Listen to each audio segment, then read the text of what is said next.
Assalamualaikum warahmatullahi wabarakatuh. Alhamdulillah, pada kesempatan kali ini saya Hadiza Fatimi bersama partner saya Maya Widya akan menjelaskan atau mengulas sedikit tentang materi mata kuliah fikih, khususnya pada bab jinayah yang telah kami pelajari dan kami kutip dari terjemah kitab Fathul Qorib. Yang pertama yakni pengertian jinayah itu sendiri. Jinayah merupakan bentuk jamak dari lafaz jinayah, mencakup pada bentuk membunuh, memotong anggota badan atau melukai. Jadi, segala tindakan yang dapat melukai, dapat membunuh dan memotong anggota badan itu disebut jinayah. Macam-macam jinayat itu sendiri ada 3 macam. Yang pertama yakni murni sengaja atau amdun mahdun. Maksudnya adalah menyengaja memukulnya dengan alat yang bisa membunuh pada umumnya dan menyengaja membunuhnya dengan alat tersebut. Jadi sang penjinayah ini atau sang pembunuh ini memukulnya dengan alat yang bisa digunakan untuk membunuh. Yang biasanya dipakai itu adalah dengan pisau, lalu dengan kayu atau benda tumpul yang dapat melukai seseorang dengan sangat parah. Dan sang penjinayah itu sendiri menyengaja membunuhnya dengan alat tersebut. Maka tindakan tersebut wajib dikisos. Apabila korban memberi maaf, dia wajib diat yang diberatkan seketika itu diambilkan dari harta sang pembunuh.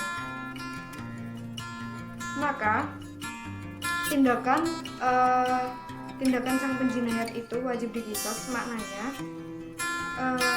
dia harus menerima hukuman yang telah ditentukan oleh Allah. Jadi kisos sendiri itu adalah hukuman yang telah ditentukan oleh Allah. Hukumannya di dalam Al-Quran dan hadis yang wajib dikenakan ke atas penjenayah tersebut. Jadi tidak ada tawar-menawar atau mediasi meskipun pihak korban atau ahli waris sudah memaafkan. Dan apabila ahli waris sendiri itu keluarga korban itu memberi maaf, maka sang penjinayah wajib diat yang diberatkan seketika itu. Jadi diat yang dimaksud adalah dikenakan denda seketika itu yang diambilkan dari harta sang pembunuh. Dan yang kedua yakni membunuh murni salah, yaitu melempar sesuatu kemudian mengenai seseorang hingga mati. Maka tidak dikisos, tapi wajib diat yang diringankan bagi orang yang berakal dan ditangguhkan selama 3 tahun. Jadi penjenayah tidak sengaja melakukan perbuatan tersebut, yakni melemparkan sesuatu dan mengenai seseorang hingga mati. Misalnya dia melempar batu, lalu batu tersebut mengenai seseorang hingga mati. Maka sang penjenayah itu tadi tidak wajib dikisos, tetapi wajib diat yang diringankan bagi orang yang berakal dan ditangguhkan selama 3 tahun. Jadi dia wajib membayar kisos atau denda tersebut ditangguhkan selama 3 tahun. Dan itu sesuai dengan jumlah yang telah disepakati oleh kedua belah pihak antara keluarga korban dan sang penjenayah tersebut. Dan yang ketiga yakni membunuh setengah sengaja atau setengah salah. Seseorang membunuh dengan alat yang tidak membunuh pada umumnya sehingga orang tersebut, orang yang terlempar, terbunuh. Maka tidak dikisos, tapi wajib diat atas yang berakal dan ditangguhkan sampai 3 tahun. Jadi sama seperti yang di atas. Yang kedua tidak mendapat kisos tapi wajib diat. Namun perkaranya seseorang ini membunuh dengan alat yang tidak membunuh pada umumnya. Jadi misalnya dia itu membunuh dengan alat yang tidak digunakan untuk membunuh pada umumnya seperti pisau atau alat-alat yang telah saya sebutkan tadi, sehingga orang yang terlempar tadi terbunuh, yang terkena sesuatu yang pembunuh lempar tadi, akhirnya ia mati seperti itu. Maka tidak dikisos tidak dihukum tapi wajib diat selama 3 tahun sesuai yang telah disepakati oleh keluarga korban dan si pelaku. Dan syarat wajib qisas sendiri itu ada 4, yakni yang membunuh balik, yang kedua yang membunuh berakal, dan yang ketiga yang membunuh bukan orang tua yang dibunuh, dan yang terakhir yang terbunuh lebih najis dari yang membunuh sebab kafir atau hamba. Jadi yang membunuh itu yang terbunuh itu lebih kejam daripada yang membunuh seperti itu, karena ia seorang kafir atau hamba. Walakum fil qisasi hayawatu ya ulil albab la'allakum tattaqun. Artinya, dan dalam kisos itu ada jaminan kelangsungan hidup bagimu, hai orang-orang yang berakal, supaya kamu bertakwa. Surat Al-Baqarah ayat 179.